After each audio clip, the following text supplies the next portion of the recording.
been a hard season so far, so we've just been put back in lockdown, which is going to be interesting for the next 6 days.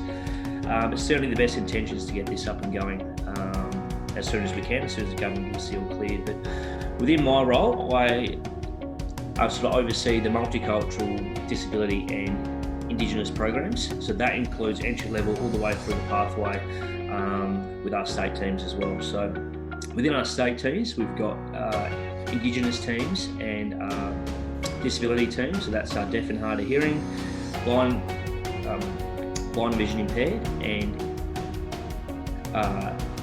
intellectual disability teams. So we look to provide some high performance training for them. We look to get them in the indoor centre.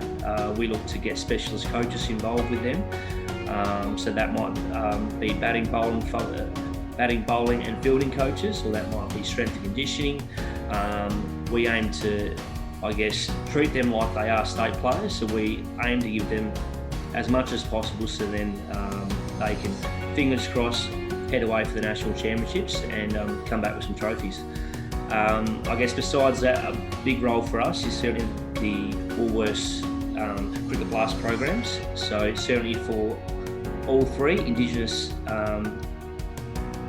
the programs for kids with a disability, we look to get into schools, we look to get into clubs to make sure that they have an experience to join the club environment. So we do a fair bit of work there, but a big project that I'd like to touch on, and certainly the help that we got from the Woolworths Community Fund to make this happen. But we had 8 different nations come to us to see if they can host a Cricket Blast Centre during term 3. So we looked at making that as a come and try program. So we sat down with some stakeholders and we discussed with them what is it going to look like from their point of view, and we also got some really good feedback on what the club environment needs to look like as well. So it's some really good feedback that we can provide clubs as well. That was a really good opportunity for us to sit down with our stakeholders and say, this is what the cricket pathway looks like here in South Australia.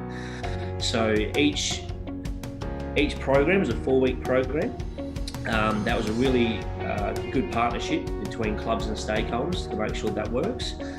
So there's some really good relationships built throughout that program. At the end of the 4-week program, we actually ran a Junior World Cup.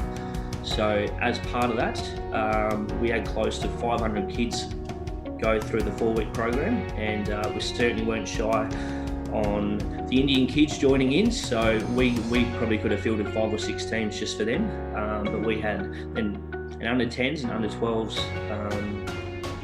teams that could take part in that.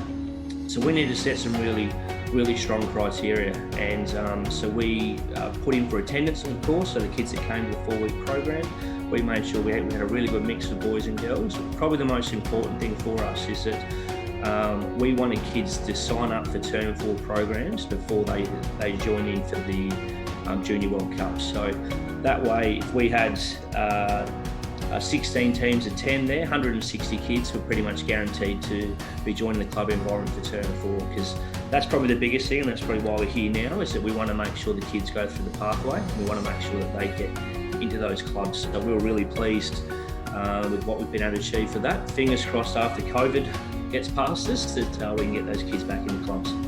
For cricket to play a big part in this year's NAIDOC week, because normally it's based in July, and getting pushed back due to COVID was probably a good opportunity for cricket to really play a driving force, certainly here in South Australia. So normally when we do go out there, we see that football's involved, netball's involved, basketball's involved.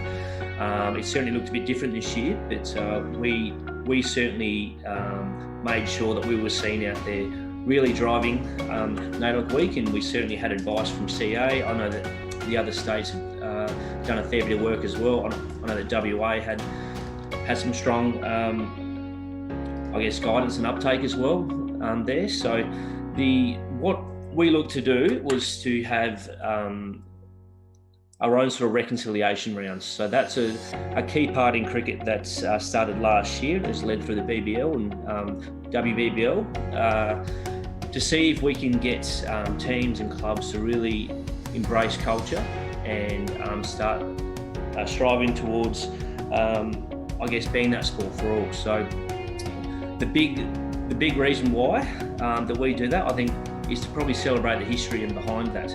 So the 1868 team that travelled away was Indigenous team.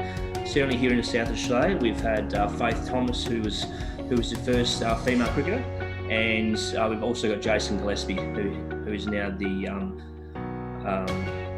Redbacks and Strikers coach as well. So as part of the reconciliation rounds, we made sure that each player got like a NAIDOC wristband, and we had stump stickers that had artwork on there as well.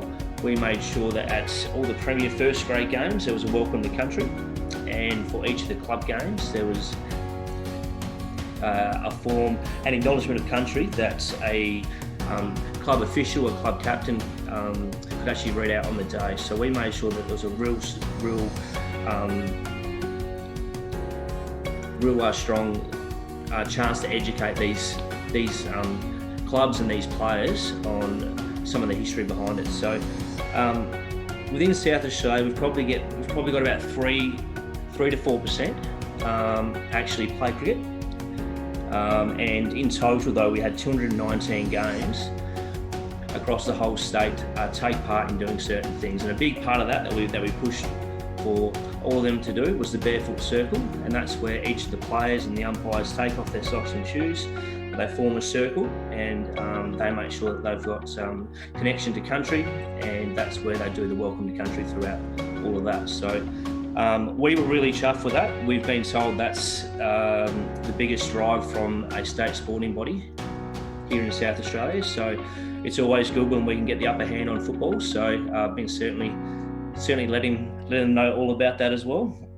And we think in total across both weekends, we probably had close to 10,000 people either playing or spectating. So that's a really big drive. And I think throughout COVID, when we couldn't have everyone together, to be able to have these isolated games where people had an opportunity to, I guess, celebrate culture has been a really, really big thing. So I guess targeting it back towards the multicultural community, and what I was most pleased with was that we came up with this concept, and certainly led through CA, but we didn't have to push this onto the clubs. The clubs really embraced it, and I think that's something that we can really say that we are, I guess, pushing and striving to be a sport for all.